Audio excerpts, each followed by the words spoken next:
Ao vivo. Boa noite, gente. Boa noite a todas.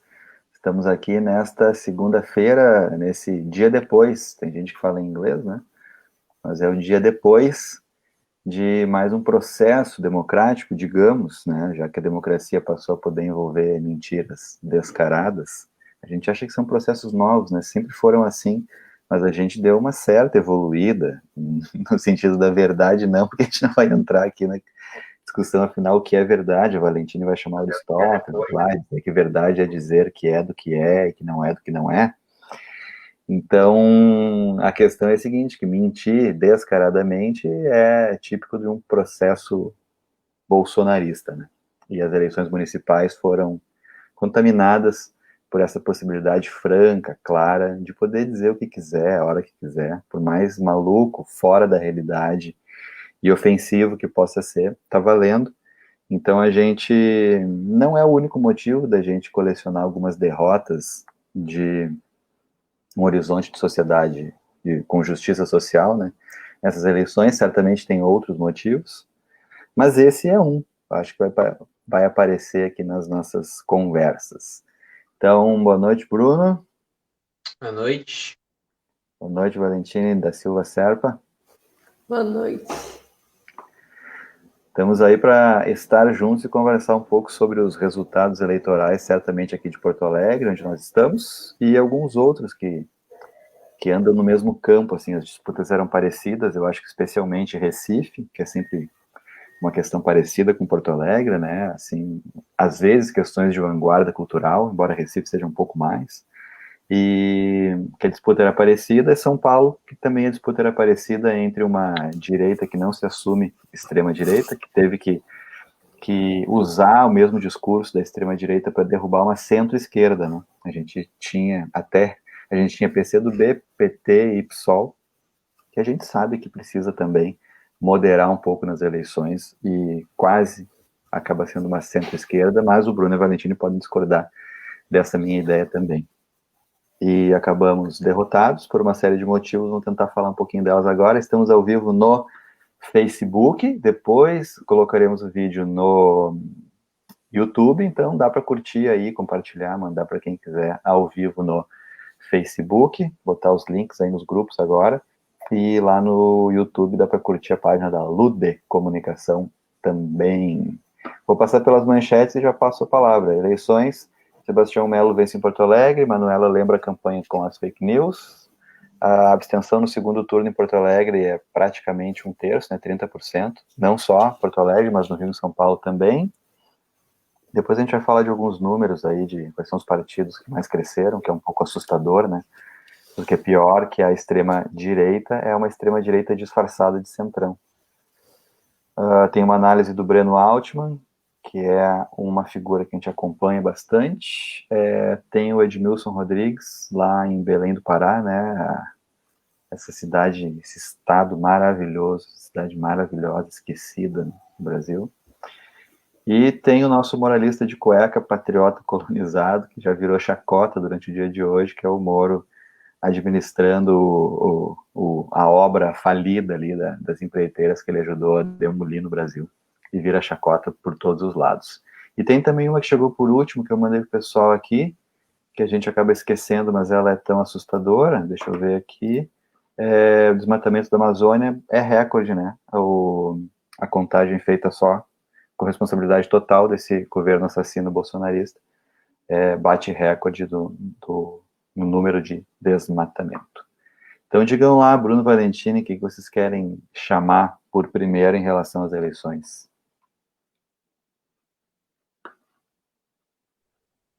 Bom, para começar, assim, eu gostaria de ouvir então aqui o nosso professor da rede municipal de ensino, como é que ele recebe essa notícia de que agora a gente vai ter um Melo de prefeito.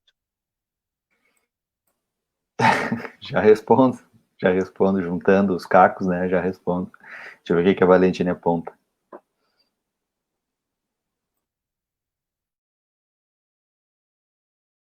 Não quer continuar, Bru? Posso Ontem, falar? quando... Posso falar Tá, mais um então pouco? tá.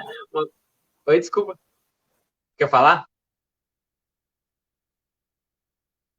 Tá, vou falar uma coisa brevemente que eu acho que, enfim, queria lembrar a gente que em 2016 a gente estava escolhendo entre o Melo e o Marquesan, então já a gente pode dizer que aqui em Porto Alegre especificamente a gente já pode dizer que algo aí de 2016 para cá parece que pode ter melhorado, não sei.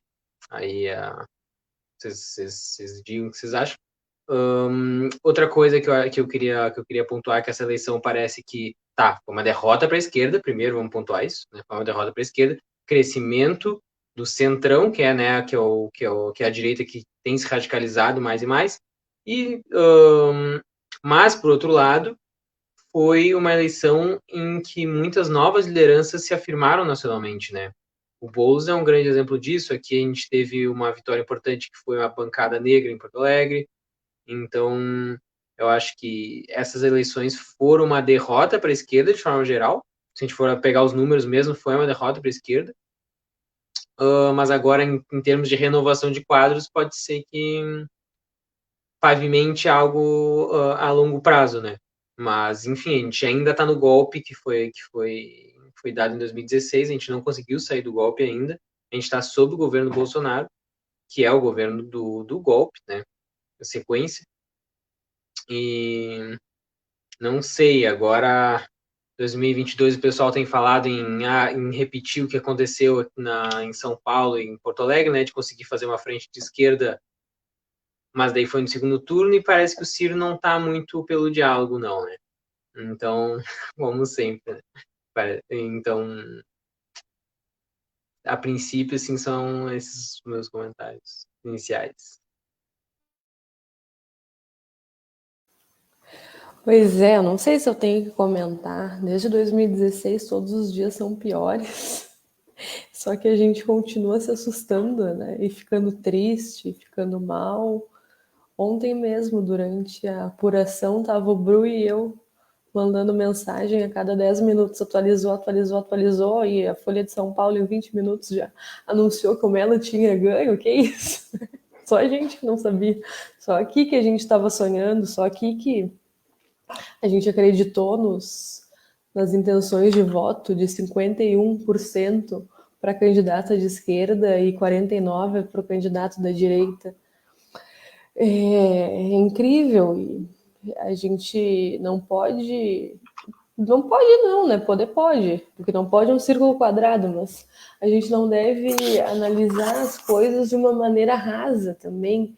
E aí fica chato, porque tem que ficar analisando as coisas, não dá só para dizer a culpa é do PT, que ganhou 4 vezes a presidência, nos deixou se tornar. Não, não é só isso. A culpa dos candidatos de esquerda que não foram na favela, não foram não sei o que, eles até iam, né? Inclusive, eu fiquei sabendo do pessoal que fez a campanha aqui, que eles iam com carro de som, falavam com as pessoas e tudo mais, saíam, vinha o do candidato da direita dizendo que a candidata da esquerda ia transformar Porto Alegre numa Venezuela, né? Que seria ótimo Porto Alegre virar um país, uma coisa assim, nossa, não querendo, né? Agora que tem um movimento separatista que não pode nem falar essas coisas, mas que a gente ia comer carne de cachorro e essas inverdades, essas fake news tão grotescas, tão absurdas, que a gente acha que não tem como acreditar, mas aí a gente volta lá pro Darcy, a gente volta ali pro Paulo Freire, e a gente não aguenta mais voltar para eles, porque é o que a gente está fazendo desde muito, né? Antes do golpe, nas manifestações, aquele mês que não deveria ter acontecido, das jornadas de junho de 2013, a gente já estava ali, e enfim, o bom é que talvez as queimadas na Amazônia diminuam, né? É bom que aí, isso, quando eu digo que eu não quero ser rasa, e eu não quero ser rasa, aí o que eu faço? Eu olho o Instagram dos candidatos dos deputados do Bolsonaro e fico feliz. Eles ganharam um monte de coisa, um Novo, imagina, gente. O Novo ganhou a prefeitura de Joinville. É o primeiro prefeito, eles estão muito felizes, né? O Partido Novo, que sempre vem, que de novo não tem nada. E aí eu olho esses candidatos, e eles, em vez de esses candidatos, não, esses deputados, né? esses vereadores, em vez deles estarem felizes com as vitórias dos partidos deles, eles estão dizendo, PT, vocês perderam, né? E eu confio mais na esquerda, porque eles não conseguem esquecer. E não se pisa em cachorro morto, né? É simples, então não está morto. Não está morto quem peleia, já não sei mais o que analisar aqui. Mas aí se vai ser bom para o Boulos, para a Manuela, se acabou a carreira deles agora, se recém está começando. Quem perdeu certamente fomos nós, né? Todo mundo vai perder, ninguém vai ganhar.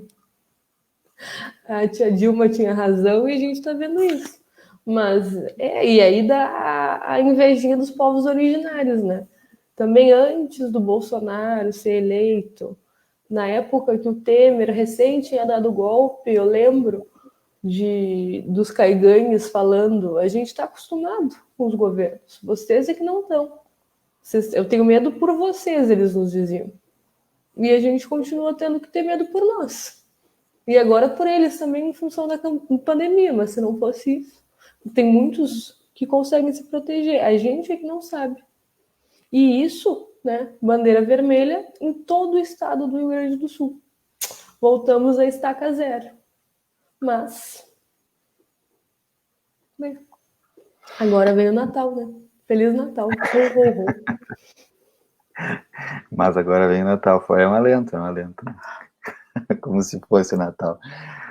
Um alento. Quem tá aqui, então, a Julinha Cude. Boa noite, Julinha. Legal, né? Matamos um pouco a certa distância, a saudade. A Júlia tá sempre aqui. A Carol, colega do município também, muito importante, guerreira, tá aqui. Valeu, Carol. Cris Marques tá aqui também. Mariazinha Lipinski tá sempre conosco.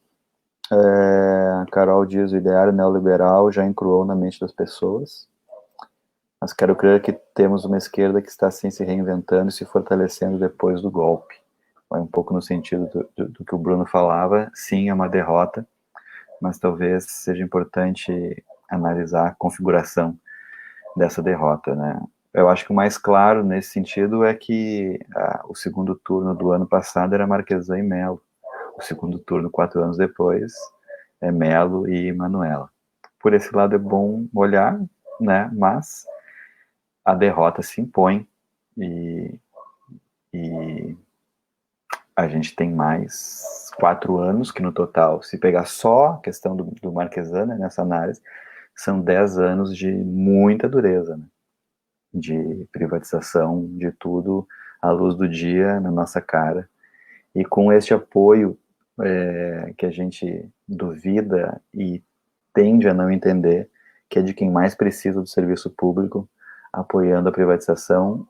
E aí a nossa questão é, essas pessoas entendem, não entendem, preferem, não preferem. E nem estou usando o ódio ao PT, né, como argumento, porque eu acho que ele vai sobrando, assim, ainda tem bastante, mas ele vai sobrando pouco, já é quase um assunto do passado, né. Hoje, assim, num clube de gente bonita, né, elegante, rica, ou que se faz eu ouvi, assim, PT, mas parecia uma história tão velha, né. São ódios anteriores com novas roupagens, então eles mudam de nome, daqui a pouco ele não vai ser mais PT, o nome. A Maria dizendo muito triste tudo isso, e a tia Marta dizendo boa noite, queridos. Retomo para o começo, que o Bruno perguntou a opinião, o sentimento de alguém que é servidor público. É quase uma ideologia, no sentido realmente de acreditar num conjunto de ideias. É assim que todo mundo vive, né? As pessoas se organizam a sua vida, suas escolhas, suas relações em função de um conjunto de ideias, seja quais forem eles. E às vezes, quando a gente perde, parece uma ideia um pouco ingênua de acreditar num Estado provedor, né? E eu volto sempre para o mesmo argumento, e é um argumento até estranho, às vezes parece contraditório, porque é o argumento de um contratualista, né? De um contratualista em inglês, que é o Thomas Hobbes. É necessário fazer esse acordo. É o Estado que vai ter o poder sobre todos, mas é em troca de alguma coisa. em troca de uma sobrevivência. No caso do Hobbes, é para a gente escapar da morte violenta, porque se ninguém legisla sobre a única fonte de água que tem em algum lugar e que todos precisam daquela água, sem lei é possível que aqueles que precisam da água se matem. Mas dá para todos tomarem a água sem se matar. Quem é que vai decidir como isso vai ser feito? Uma instituição, né? Não vai ser um ou outro, porque senão se tornaria um imperador. Vai ser uma instituição. E nessa instituição, todos terão parte, porque essa instituição será de todos. Então, todos poderão decidir juntos, sem se matar, como é que a gente vai ter acesso a essa água. A esperança ingênua é que, nesse arranjo, essas pessoas entendam que uns precisam mais em algum momento, outros precisam menos em outro momento. Talvez alguns possam abrir mão durante um tempo em função de outros que precisam muito mais. Eu digo ingênuo, mas me parece tão básico entender isso, né? Se todos nós precisamos mais ou menos das mesmas coisas, e essas coisas não são tão raras, elas têm para todo mundo se bem administradas, por que não dá para alguém que acredite nisso administrar para todos? Tá, mas isso não é, e essa característica ela não engloba qualquer organização política, ela não englobaria propostas de um partido, de uma agremiação, de um conjunto de pessoas mais progressistas, e não englobaria também as ideias de um conjunto de pessoas mais capitalistas. Cada vez mais a gente vê que não, né? Num passado onde as coisas eram menos organizadas, a gente estava claro que era não, né? Os imperadores, os exploradores, mas a gente vem caminhando para uma organização da sociedade humana e tal, e a gente vê que esse ideário meritocrático de só vai ter o seu quinhão de água quem merecer, né? Senão vai ter que pagar, e vai ter que pagar muito, como é a privatização de água na Bolívia, por exemplo, né? Que o povo se revoltou e disse que não. As pessoas acabam escolhendo as posições, né, as ideias, claramente cada vez mais meritocráticas. E para encerrar esse comentário, responder a pergunta do Bruno. Quando o candidato da direita, que se tornou uma extrema-direita durante a campanha, porque precisou adotar ideias bolsonaristas, que são absolutamente vazias, né, e só moram no discurso, elas são ideias agressivas. Depois a política continua sendo, né, agressiva. Elas são vazias de sociabilidade, de humanidade. Quando ele diz assim, pouco importa para o senhor, para a senhora, de que maneira que o transporte vai chegar na sua casa, se for público ou se for privado, o que importa é que chegue. Não faz sentido, né? Porque importa que chegue ele pagando quanto? Importa que chegue com qual qualidade? É tão básico isso. E a gente se assusta quando essas pessoas que precisam mais do transporte público compram essa ideia, né? Porque é como tu vender uma fruta estragada mostrando a única parte dela que parece boa, que é o transporte chegando na tua casa. Bom, o transporte vai chegar na tua casa de quanto tempo, com qual qualidade, quanto tu vai pagar para ele. E só de quem a gente pode exigir que o preço seja justo e que a qualidade seja boa é de essa instituição mantenedora das necessidades básicas para todos, que é um Estado. Eu não vou poder exigir isso de uma empresa privada, porque a empresa privada está para o lucro. Então isso que nos desespera, né? Transformar o Estado numa empresa privada, que é a proposta cada vez mais clara de todos aqueles que não aceitam o ideário progressista. Dito tudo isso, Bruno, a gente espera 4 anos de muita dificuldade, porque o vice do Melo, ele foi o vereador mais fanático pela destruição do serviço público em Porto Alegre. E isso está claro para todo mundo, os vídeos deles estão aí, e nós, servidores públicos, podemos ver isso ao vivo, quando fomos tantas vezes na Câmara de Vereadores lutar pelos nossos direitos que foram retirados, muitos deles, pelo atual governo Marquesan. Esse vereador era mais radical ainda do que o governo Marquesan, e hoje ele vai ser vice-prefeito. Então preparem-se para o ataque à luz do dia ao serviço público. A gente vai ter que se organizar muito bem, sozinhos não vamos conseguir, a gente vai precisar do apoio da sociedade para garantir a manutenção mínima de um serviço público de qualidade. Senão eles vão destruir tanto como destruíram a educação estadual, né, que as pessoas, os concursados, vão acabar quase pedindo para sair, né, de tão doentio que vai ser continuar no serviço público. Mais ou menos por aí, Brunão.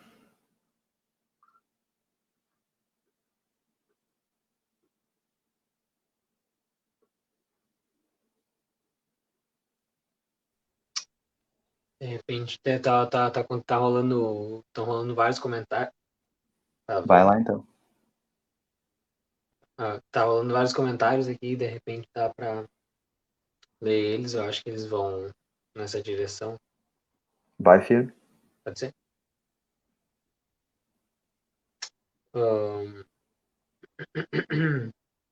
Continuar onde eu estava ali. Que são anos. A Marta fala, né, que são anos de muito obscurantismo e desesperança. Cachaça essa história de PT, Venezuela, Cuba, Coreia do Norte, China, quanto ignorância, quanto retrocesso, e com o beneplácito da mídia golpista e cretina, que eu acho que esse deve ser, eu pessoalmente acho que esse talvez seja o top 3 desafios da esquerda quando assumir de novo o poder, que vai acontecer, né? Que é, não sabemos quando, que é regular essa mídia e acabar com o monopólio da mídia. Porque sustentáculo do golpe, né? Que continua sempre. Elegeu o Melo. A Maria, ela fala, quando eu tinha idade de vocês, eu conseguia, como diz a Val, esperançar. O tempo passou e a cada pleito, sempre esperançando. Hoje, queridos, está cada dia mais difícil continuar com a ingenuidade que o André sempre fala. Eita. Me sinto sem perspectivas, cansada. Sinto muito. A Carol fala, para o sistema vigente, cada vez mais deixamos de ser seres humanos e nos tornamos meros consumidores, e para isso temos que pagar para alguém lucrar. E trabalhar, né? Claro, consumidor e trabalho. Né? A gente está nos dois cantos. O João Porto fala, né, que chegou atrasado, então sempre é o momento. E o Cris Marques, difícil é que tal sociedade não parece estar muito disposta, como bem mostrou a despolitização dessa eleição. Foram somente 1/5 dos que moram em Porto Alegre que votaram, mas 1/10 que decidiu. 1/10 decidiu a vida em comum de todos 1,5 milhão de porto-alegrenses. Pois é, essa questão é difícil de enfrentar, né?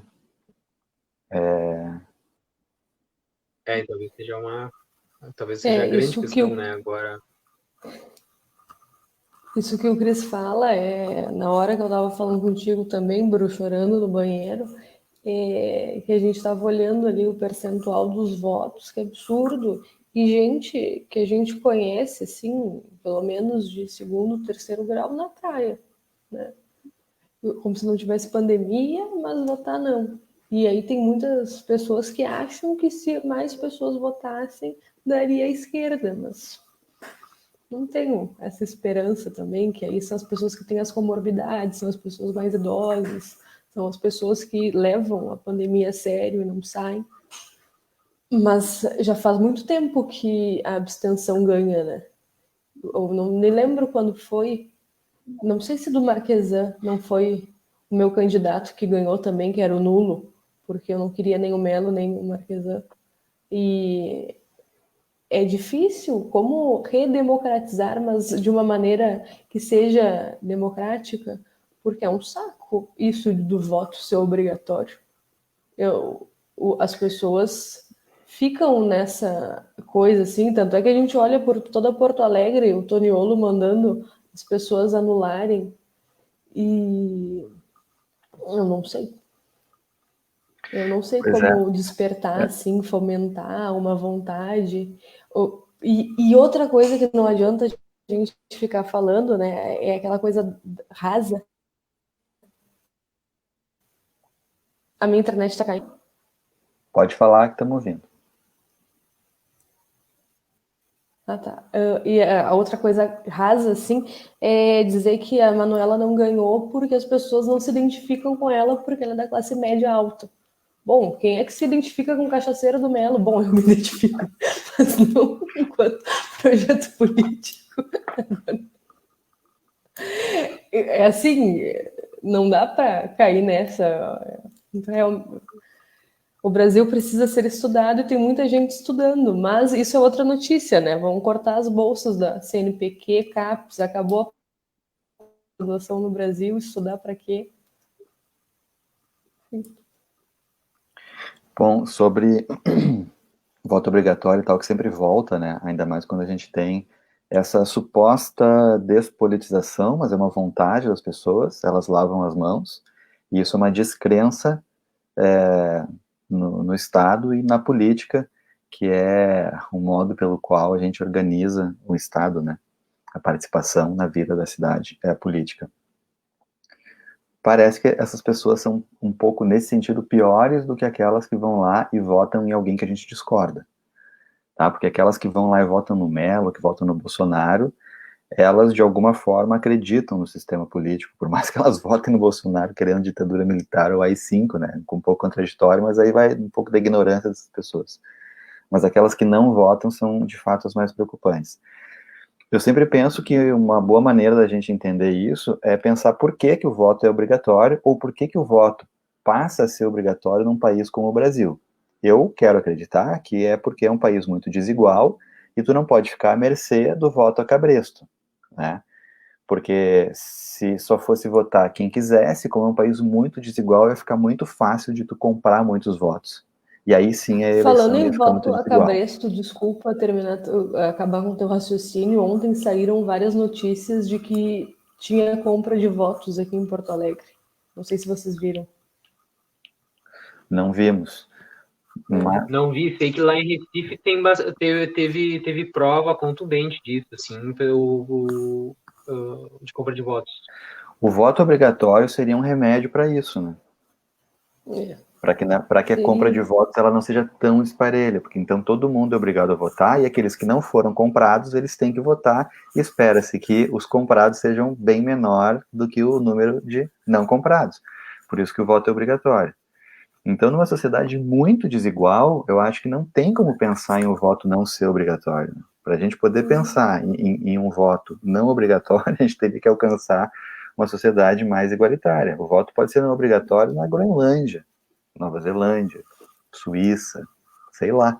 Mas aqui para nós parece que não, porque senão a gente vai, aí sim, né, tornar as eleições muito mais à mercê, significativamente, da compra de votos, como sempre vai acontecer. Agora, o mais difícil, o nó da questão, são essas palavras que elas já soam um pouco fracas para nós, como redemocratização, politização e etc. Parece que não vai ser não vai ser muito por aí que tu vai convencer as pessoas a irem votar, né? Tem um descrédito na política através do qual as fake news também fazem parte desse descrédito, né? Eu não vou lá votar porque não vale nada, mas eu acho que o mais perigoso, e aí a gente pode entrar no discurso da Manuela para ser o nosso último assunto, é que essas pessoas, provavelmente elas pensam que não vai fazer diferença, que esses políticos são todos iguais. Tá? Então elas realmente não veem diferença se for o Melo ou a Manuela. E por um lado, vai ser um pouco difícil a gente tirar totalmente a razão dessas pessoas.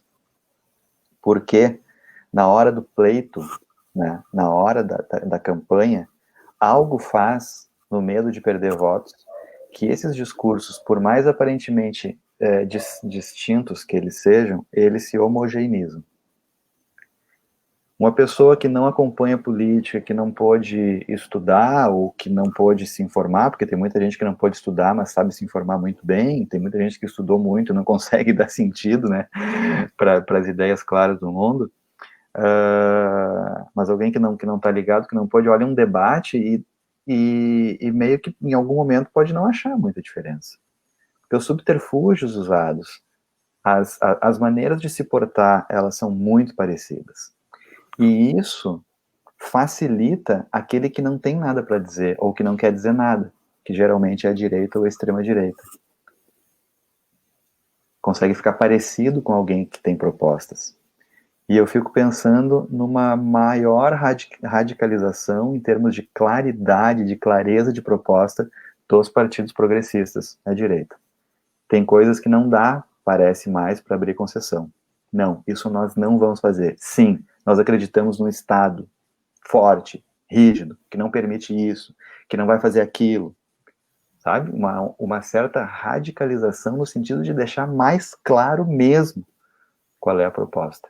E nisso eu acho que discursos como o da Manuela, por exemplo, às vezes não alcançam. Só que contra o meu argumento, eu vou dizer que o discurso da Fernanda, por exemplo, era nesse sentido, mas também não alcançou quase ninguém, né? Então a gente tem um X da questão, um problema parece grande para analisar. Mas acho que o Bruno tem algumas saídas. Eu só queria dizer que eu coloquei ali, desculpa, eu coloquei ali a questão do voto que não deveria ser obrigatório, é porque muitas pessoas ficam impossibilitadas de ir, diferente das que vão à praia. São pessoas que, se chove, não conseguem pegar a condução, que mesmo sendo passe livre é isso. É difícil se locomover. Inclusive, o pessoal na militância estava fazendo mapas, assim, para as pessoas não se perderem nas escolas, já que trocaram os lugares de votação. Não vamos pensar que eu virei reaça agora que o Melo ganhou. Era mais nesse sentido, porque aí as pessoas que não justificam o voto por não terem ali o aparelho eletrônico, o app, e elas não conseguem justificar e ficam impossibilitadas de fazer concurso, de várias outras coisas que eu também não sei se fariam, mas era nesse sentido, não de qualquer outra coisa.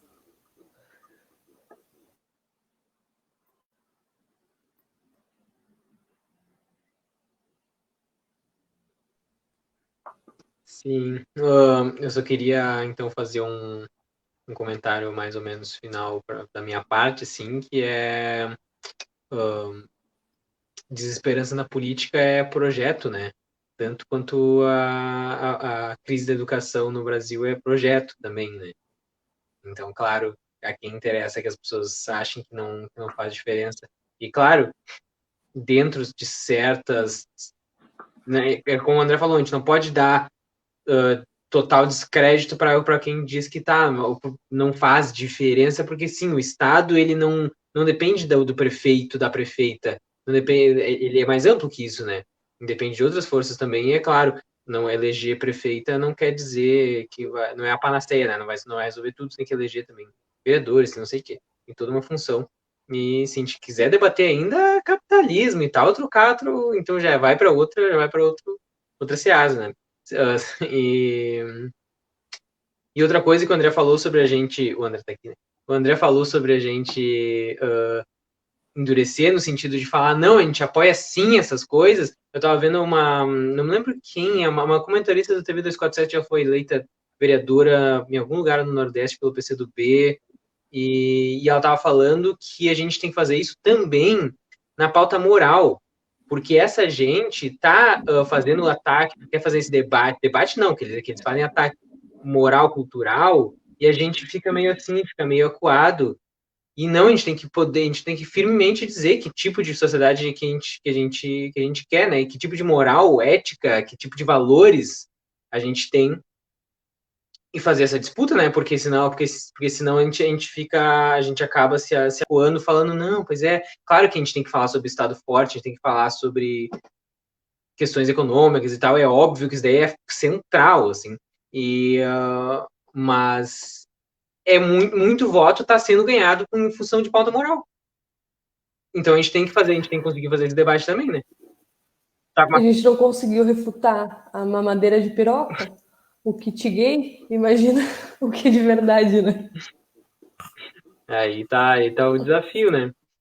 Eu acho que tu falou perfeito, né? A gente tem que assumir essa veemência, não é radicalidade, sim, na pauta moral. Porque essa está ligada diretamente no comportamento diário das pessoas, tá? E a gente sabe que essa pauta moral, pro lado da extrema-direita, ela é assassina, né? Ela causa mortes, como a gente tem visto diariamente, imagina as que a gente não vê. Então, assim, eles estão ganhando votos nessa pauta moral. Mas eu diria que não é por causa do conteúdo das ideias, mas da forma. Porque eles são veementes nisso. E nós não.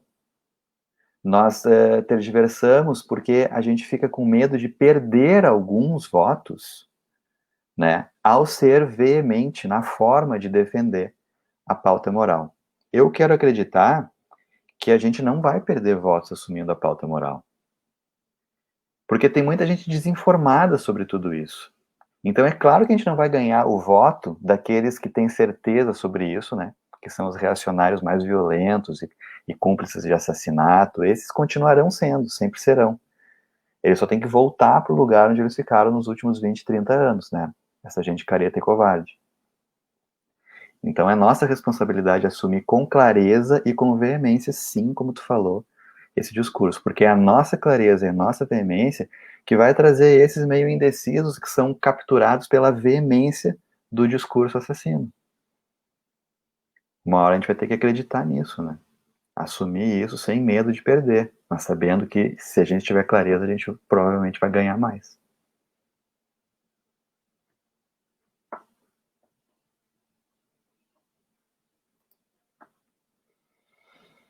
Vamos para os últimos comentários aí, lendo. Não sei onde é que tu parou, Bruno. Manda bala lá. Tá. Tivemos aqui largas discussões. Que bom, né? O Cris ele fala: difícil é que a tal sociedade não parece estar muito disposta. Ah, não, isso aqui eu já falei. A Marta fala: que horror, as pessoas estudam muito para passar no concurso público, comem o pão que o diabo amassou para fazerem o que deve ser feito, para serem perseguidas pelos governantes de plantão, né? Que tá falando isso. Quando a perseguição não é na iniciativa privada, a perseguição passa a ser por um Estado comandado pelos mesmos comandantes da iniciativa privada. Sim. O Cris fala exatamente, Val, essa é a questão. Como redemocratizar, como repolitizar a população. O João Porto, ele fala, ainda que não desse esquerda, com as abstenções, o altíssimo índice de não votantes a nível nacional fala muito sobre a nossa perspectiva como povo acerca do exercício da cidadania. O que responde, pois é, João, isso é notório na política do Brasil todo, uma média de 1/5 da população que vota quando vota. Daí o João responde, sim, e desses muitos a contragosto. Infelizmente, muitos de nós enxergamos a política como um entrave, não como um aspecto essencial da vida em sociedade. O Jonas já tá mandando a gente encerrar ali, né? O Cris fala, André, é bem isso, o pessoal que não vota ou anula pensa que não faz diferença quem estiver no cargo político. A Marta fala, exatamente, André, o voto a cabresto imperou na República Velha, de 1889 a 1930, e ainda impera em muitos grotões e nichos urbanos nesse país. E o Cris dá uma risada, e o dia que a Val virar reaça, diz o Instituto, e eu também. Eu acho que ela vai virar uma reaça progressista. Vou sim. Eu ia dizer, fiquem tranquilos, né? Eu não tenho mais força para nada. Porque para ser reaça, eu acho que precisa de muita força. Assim, para conseguir subverter o pensamento de uma maneira incrível. A reaça progressista é o PCO, que apoia o porte de armas para o pessoal fazer a revolução. O problema é que eles apoiam o Robinho, né? O Neymar. Dizem que o Boulos está aliado com a burguesia aí. Essa nem sei se é tão difícil mas apoiar estuprador não dá, né? Pois é, tá aí o reaça progressista. Fica tranquilo, Cris e Bru. Bom, tá aí, gente, bastante gente conosco hoje, então muito obrigado, né, por fazer esse dia posterior aqui de mágoas em conjunto. É importante isso. Andou rolando um vídeo do ex-presidente do Uruguai, né, o Mujica, dizendo que quando a gente ganha a gente não vai ao céu, quando a gente perde nem tudo tá destruído também, e a luta é contínua Às vezes a gente fica mais cansado, mais desesperançoso, mas no conjunto, no encontro, a gente se reanima. Johnny não pôde estar conosco hoje, está trabalhando duro, né? Mas sua alma está aqui conosco, nos coordenando, nos dando as diretrizes. Um beijo para a Luizinha também, que coordena tudo. E a gente se vê na próxima segunda, História de Cada Coisa, por enquanto, toda segunda. Esse vídeo vai para o YouTube, vai ficar no Facebook do GAF, vai para o YouTube da Lud. E na segunda que vem a gente deve estar também no YouTube. Valeu, Brunão. Beijo. Silva Serpa, beijo, obrigado. Beijos, queridos, e beijos para todos que nos assistirão. Valeu, gente. Seguimos na resistência aí. Beijos. Tchau, tchau.